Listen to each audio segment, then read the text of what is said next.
Reading from March 7th, entitled, Prayer, the Secret of Power.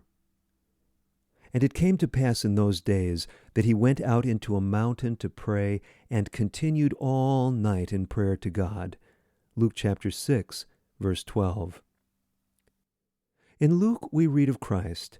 It came to pass in those days that he went out into a mountain to pray and continued all night in prayer to God.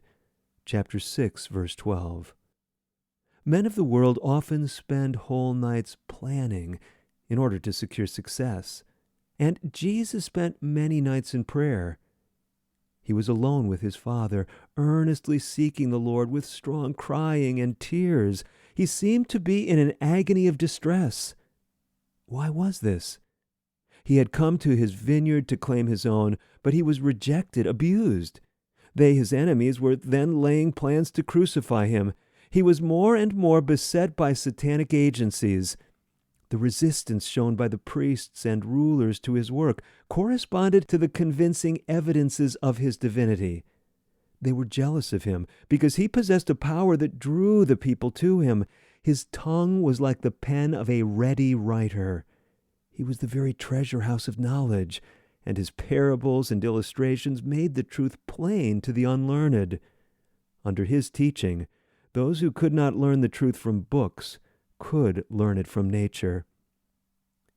But those who had been entrusted with the oracles of God, that they might be faithful expositors of the Scriptures, rejected and denied the teacher sent from heaven. Christ saw that their spirit and principles were entirely contrary to the Scriptures. He saw that the Word of God was misinterpreted and misapplied. He saw how difficult it would be to instruct the people to read the Scriptures correctly when their teachers read them in the light of their perverted judgment. What could he do to soften and subdue their hearts? This was the burden of his prayer. The Jewish people might have repented if they would, but they were clothed with the garments of their own self-righteousness. They claimed to be the descendants of Abraham and looked upon every promise made to Israel as theirs. But the Israel of God are those who are converted, not those who are the lineal descendants of Abraham. What advantage then hath the Jew, or what profit is there of circumcision?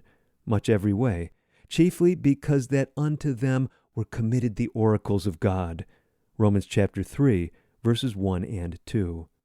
For he is not a Jew which is one outwardly, neither is that circumcision which is outward in the flesh, but he is a Jew which is one inwardly, and circumcision is that of the heart in the spirit, and not in the letter, whose praise is not of men, but of God.